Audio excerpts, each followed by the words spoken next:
আমরা আছি আপনার সাথে। রাজপথ ছাড়ি নাই।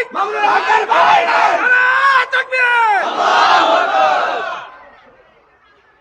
আসসালামু আলাইকুম ওয়া রাহমাতুল্লাহ। আলহামদুলিল্লাহি রাব্বিল আলামিন ওয়াসসালাতু ওয়াসসালামু আলা সাইয়্যিদিল আমবিয়াই ওয়াল মুরসালিন ওয়া আলা আলিহি ওয়া আসহাবিহি আজমাইন, আম্মা বাদ। বাংলাদেশ খেলাফত মজলিস কুমিল্লা পশ্চিম জেলা শাখা কর্তৃক আয়োজিত বৈষম্য বিরোধী ছাত্র আন্দোলনে শহীদানদের মাগফিরাতের জন্য ও আহতদের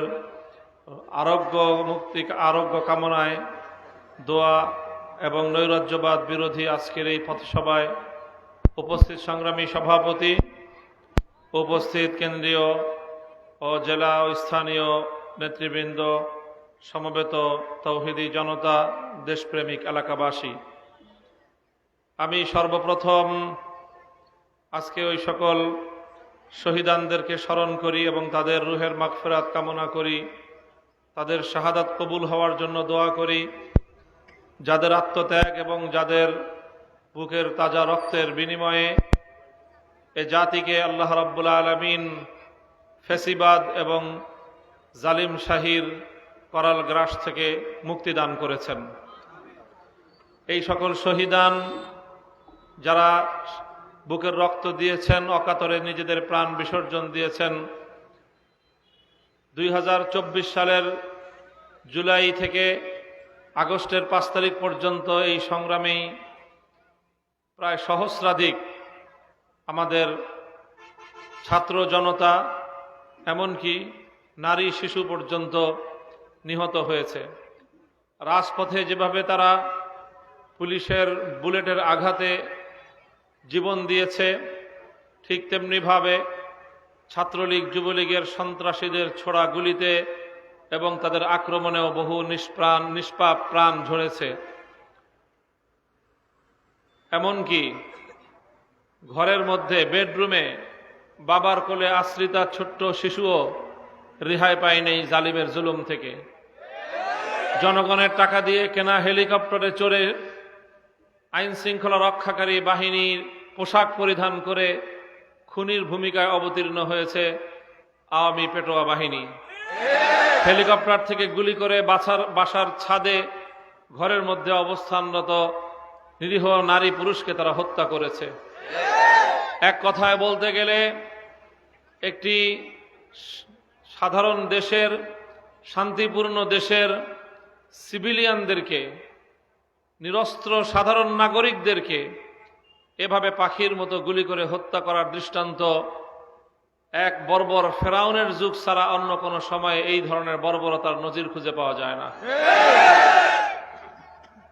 সেই পৃথিবীর ইতিহাসের জঘন্যতম নরঘাতক ফেরাউনের হাত থেকে মুসা আলাইহিস সালাম এবং তার জনগণ মুক্তি পাওয়ার পর যেভাবে পৃথিবীর ইতিহাসে একটি শুকরানা দিবস হিসেবে 10ই মুহররমকে পালন করা হয়, ঠিক তেমনিভাবে অনাগত ভবিষ্যতে বাংলাদেশের নব্য ফেরাউন জালিম শাহী হাসিনার হাত থেকে মুক্তির দিবসকে এদেশের জনগণ 5ই আগস্টকে মহামুক্তির দিবস হিসেবে পালন করবে। আর এই কারণে আগস্ট মাস হবে আগামী দিন থেকে বাংলাদেশের আনন্দ ঘন মাস। ডিসেম্বরের পর আগস্ট হবে বিজয়ের মাস। এই আগস্টের বিজয়ের মধ্য দিয়ে এই নতুন বাংলাদেশের যাত্রা শুরু হয়েছে।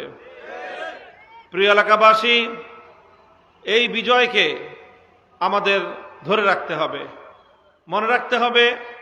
স্বাধীনতা অর্জন করা যত কঠিন, স্বাধীনতা রক্ষা করা তার চেয়ে বেশি কঠিন। আমাদের দেশে আওয়ামী এই ফ্যাসিবাদ এমনিতেই গড়ে ওঠেনি। একটি সাধারণ ছোট পর্যায়ের ছোট মাপের একজন স্বৈরাচারী ধীরে ধীরে ফ্যাসিবাদী একটা দৈত্য এবং দানবে পরিণত হয়েছিল। কিভাবে হয়েছিল? আমাদের বন্ধু নামধারী পার্শ্ববর্তী দেশ ভারতের কসাই, গুজরাটের কসাই হিসেবে পরিচিত নরেন্দ্র মোদীর আশ্রয় এবং প্রশ্রয়ে সে তার হিন্দুত্ববাদকে প্রতিষ্ঠিত করবার জন্য ইসলাম এবং মুসলমানদেরকে নিষ্পেষণ এবং নিশ্চিহ্ন করার অশুভ উদ্দেশ্যে তার দোসর হিসাবে হাসিনাকে বাংলাদেশে সে প্রতিষ্ঠিত করেছে। বাংলাদেশের গণমতকে সে উপেক্ষা করেছে। এদেশের জনগণের ইচ্ছা এবং অভিপ্রায়কে বৃদ্ধাঙ্গুলি প্রদর্শন করে বিশ্বের সকল আন্তর্জাতিক শক্তিগুলোকে সে উপেক্ষা করে একতরফাভাবে একের পর এক বাংলাদেশের মানুষের ম্যান্ডেট এবং ভোটাধিকারকে ছিনতাই করে তার একচ্ছত্র ক্ষমতার মাধ্যমে বাংলাদেশে তার সেবাদাস হাসিনাকে সে প্রতিষ্ঠিত করে রেখেছে। এরপর যখন বাংলাদেশ থেকে হাসিনা 1 ইঞ্চি বাটি বাংলাদেশের হাসিনাকে আর ধারণ করার জন্য প্রস্তুত ছিল না, বাংলাদেশের 1 ইঞ্চি রাস্তা পালিয়ে যাওয়ার জন্য হাসিনাকে জায়গা দিতে, স্পেস দিতে, রাস্তা দিতে, পথ করে দিতে প্রস্তুত ছিল না, তখন হেলিকপ্টারে আকাশে উড়ে নরেন্দ্র মোদীর কোলে গিয়ে সে আশ্রয় নিয়েছে। দুটি কথা পরিষ্কার আমাদের। প্রথম কথা হলো এই, যতদিন তাকে আশ্রয় দেওয়ার সুযোগ আছে আশ্রয় দেন, কিন্তু খবরদার দিল্লিতে বসে বাংলাদেশের স্বাধীনতার বিরুদ্ধে, এদেশের জনগণের বিরুদ্ধে যদি কোনো ষড়যন্ত্র করা হয় তাহলে এদেশের মানুষ 18 কোটি মানুষ ঐক্যবদ্ধভাবে সেটা রুখে দাঁড়াবে। দ্বিতীয় কথা, 2009 সালের পিলখানার হত্যাকাণ্ড, 2013 সালের শাপলা চত্বরের হত্যাকাণ্ড, 2014 সালের বিরোধী পথ এবং মতের লোকদের হত্যাকাণ্ড, 2021 সালের নরেন্দ্র মোদীর আগমন বিরোধী আন্দোলনে হেফাজতের নেতৃবৃন্দ এবং নেতাকর্মীদের হত্যাকাণ্ড, সর্বশেষ 2024 সালে অকাতরে ছাত্র জনতার এই হত্যাকাণ্ড, এই প্রতিটি হত্যাকাণ্ডের জন্য শেখ হাসিনার বিচার করতে হবে। অন্তর্বর্তীকালীন সরকারের কাছে আমাদের জোর দাবি থাকবে যে তাকে যে কোনো মূল্যে ভারত থেকে ধরে এনে বিচারের কাঠগড়ায় দাঁড় করাতে হবে। এক্ষেত্রে যদি ন্যায় বিচারের পথে ভারত যদি অন্তরায় হয়ে দাঁড়ায়, ভারতের ক্ষমতাসীন হিন্দুত্ববাদী সরকার যদি এক্ষেত্রে ন্যায় বিচারের পথে অন্তরায় হয়ে দাঁড়ায়, তাহলে তার সঙ্গে রাষ্ট্রীয়ভাবে বিহিত করতে হবে। আর এই জন্য আমাদের দেশবাসীকে আমাদের এই প্রতিষ্ঠিত ঐক্যকে ধরে রাখতে হবে। স্কুল, কলেজ, ইউনিভার্সিটি, মাদ্রাসার ছাত্ররা যেভাবে অভূতপূর্ব সীসাঢালা প্রাচীরের মতো একটি ঐক্যের বন্ধন তৈরি করেছে, এ বন্ধনকে অটুট রেখে সর্বশ্রেণীর জনতা দলমত নির্বিশেষে দেশ, জনগণ এবং ইসলামের জন্য আমাদেরকে ঐক্যবদ্ধ থাকতে হবে। আর এই বিজয়কে চূড়ান্তভাবে জুলুম, অন্যায়, অবিচার মুক্ত, বৈষম্যহীন এক সমাজ যদি চূড়ান্তভাবে গড়তে হয়, মনে রাখতে হবে ইসলাম ছাড়া বিকল্প কোনো পথ নাই। কাজে আমরা জনগণকে আহ্বান জানাই, আসুন আমরা আমাদের অর্জিত এই সাময়িক বিজয়কে চূড়ান্ত এবং স্থায়ী রূপ দেওয়ার জন্য খেলাফত রাষ্ট্র ব্যবস্থা প্রতিষ্ঠার আন্দোলনকে শানিত করি। বাংলাদেশ খেলাফত মজলিস আপনাদেরকে আহ্বান জানাচ্ছে, খেলাফত যুব মজলিসের পতাকা তলে যুবকরা তোমরা সম্মিলিত হও, তোমরা ছাত্র মজলিসের সঙ্গে ছাত্র জনতা ঐক্যবদ্ধ হও। বাংলাদেশ খেলাফত মজলিস জনগণকে, যুব সমাজকে, ছাত্র সমাজকে নিয়ে আল্লাহর জমিনে আল্লাহর খেলাফত কায়েমের মাধ্যমে মানুষের পূর্ণাঙ্গ অধিকার প্রতিষ্ঠার এই আন্দোলন ইনশাআল্লাহ অব্যাহত রাখবে। আগামী দিনের সকল সংগ্রামে, ন্যায় প্রতিষ্ঠার আন্দোলনে, খেলাফত কায়েমের অব্যাহত এই অভিযাত্রায় আমি আপনাদেরকে হাতে হাত রেখে আমরা একসঙ্গে এগিয়ে যেতে চাই, আপনাদেরকে পাশে চাই। আপনারা থাকবেন তো ইনশাআল্লাহ? নাসরুম মিনাল্লাহি ওয়া ফাতহুন করিব। আসসালামু আলাইকুম ওয়া রাহমাতুল্লাহ। সুবহানাল্লাহি ওয়া বিহামদিহি সুবহানাল্লাহিল আযীম। আল্লাহুম্মা সাল্লি আলা মুহাম্মাদিন নবিয়্যিল উম্মিয়্যি ওয়া আলা আলিহি ওয়া সাল্লিম তাসলিমা। ইয়া হাইয়্যু ইয়া কাইয়্যুম বিরহমাতিকা নাস্তাগীথ। أصلح لنا شأننا كله ولا تكلنا إلى أنفسنا طرفة عين. سبحان ربك رب العزة وسلام على المرسلين والحمد لله رب العالمين. সরি ভাই, দীর্ঘ সময় ধৈর্য ধারণ করেছেন। আসলে পথে অস্বাভাবিক ধরনের যানজট, আমরা সময় মতো রওনা হয়েছিলাম, পৌঁছতে পারিনি।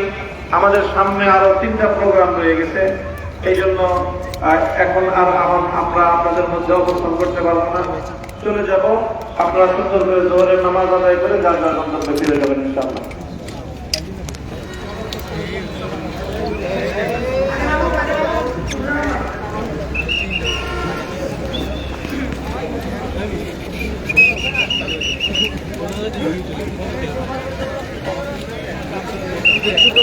হ্যাঁ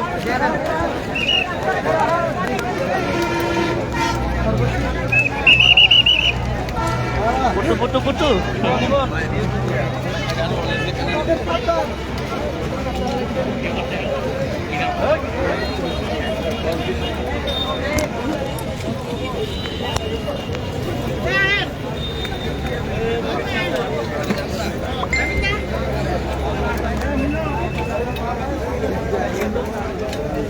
ভাই ওয়ার্ল্ড কাপ লইছেন নি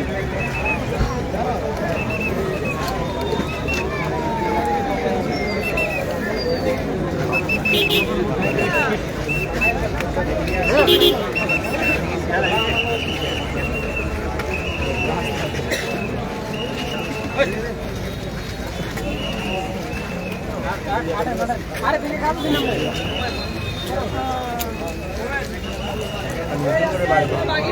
আমরা